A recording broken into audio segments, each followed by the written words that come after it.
Enggak, diceritakan kembali oleh Rizky M.A. Atmanegara. Raja Waki di Batu Tunggal adalah cerita rakyat yang berlatar di kaki Pegunungan Meratus. Oke, yang bersilakan. Tempat dua kampung bernama Waki dan Batu Tunggal. Kampung Waki dikenal sebagai karena seorang lelaki bernama Datu Abun, seorang penyambung ayam yang angkuh dan selalu menang dalam setiap pertarungan. Meskipun sering dinasehati oleh istrinya untuk berhenti berjudi, Datu Abun tetap keras kepala dan terus menyambung ayam. Di kampung Batu Tunggal ada seorang lelaki kuat dan pemberani bernama Datu Pujung. Ketika seorang lelaki dari Batu Tunggal menceritakan kepada Datu Pujung tentang kehebatan ayam Datu Abun yang tak terkalahkan dan kebiasaan berjudi yang meresahkan, Datu Pujung pun tertarik untuk menyelidiki. Cerita ini menggambarkan konflik antara dua sosok kuat dari kedua kampung dengan latar belakang tradisi menyambung ayam yang membawa dampak sosial negatif. Cerita ini menyoroti pentingnya kebijaksanaan dan tanggung jawab dalam menghadapi keangkuhan dan kebiasaan buruk. Sudah siap? Siap. Oke, baik. Ini dia dengan nomor keempat atas nama Muhammad, atas nama Abdullah Mas Mahdi dari Kabupaten Hulu Sungai Tengah. Selamat menyaksikan.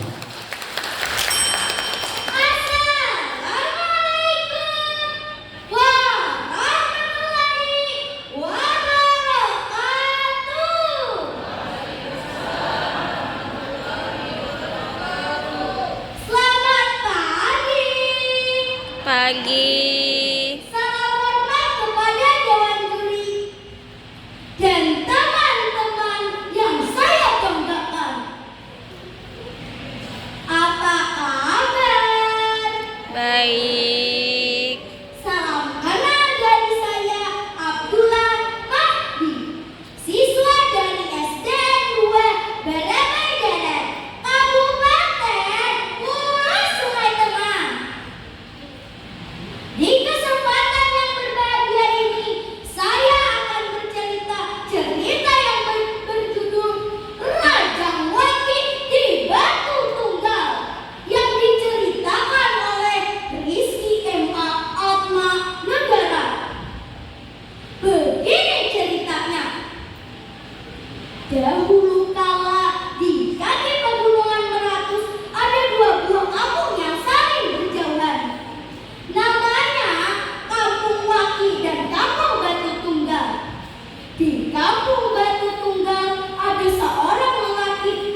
ayam kita tak bisa makan.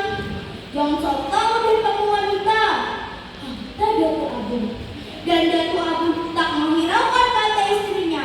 Dan Datu Abu dan ayamnya pergi lagi ke pohon karuaya untuk menyambung ayam. Dan dia memenangkan pertarungan itu lagi.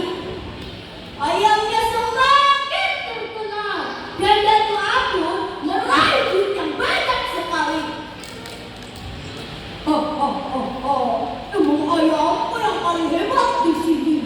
Setiap menyambung ayam pasti ayamku yang akan menang, kata Datu Abu sakit hatinya. Dasar sudah keterlaluan Datu Abu ini. Setiap dia menyambung ayam pasti dia yang memenangkannya. Akan dilaporkan ke Datu Tujuh, kata anak pemuda yang berasal dari kampung Batu Tunggal. Di pagi-pagi sekali, Datu Tujuh sudah menyambung untuk pergi ke sungai mengambil air. Namun, makanya terhentikan karena ada seorang anak muda yang memanggilnya. Datu, tunggu sebentar, ada yang ingin saya ceritakan. Datu, saya minta maaf, saya hanya ingin bercerita. Sabar, pelan-pelan saja, kata Datu Tujuh. Datu, saya semalam ke kampung sebelah menyambung ayam sambil begini Datu, kata anak pemuda itu. Hah? Menyambung ayam? Berjudi? Itu kan tidak baik, kata Datu Tujuh. Saya tidak bercerita begitu, saya hanya melihat dengan mata kepala saya saja. Setiap dia menyambung ayam, pasti dia yang menyenangkannya Datu. Hah? Yang benar saja kamu. Biar saya saja nanti akan pergi ke sana, kata Datu Tujuh. Keesokan harinya, Datu Tujuh pergi ke kampung lagi. Sesampainya di pohon karuaya yang besar, sudah banyak sekali orang yang membawa dengan ayamnya sendiri. Dan Datu Tujuh melihat ayam yang sepertinya di situ paling tua. Datu Tujuh sudah mengira itu milik Datu Abu yang seperti diceritakan anak muda kemarin. Hei, siapa yang katanya ayamnya menjaga di sini?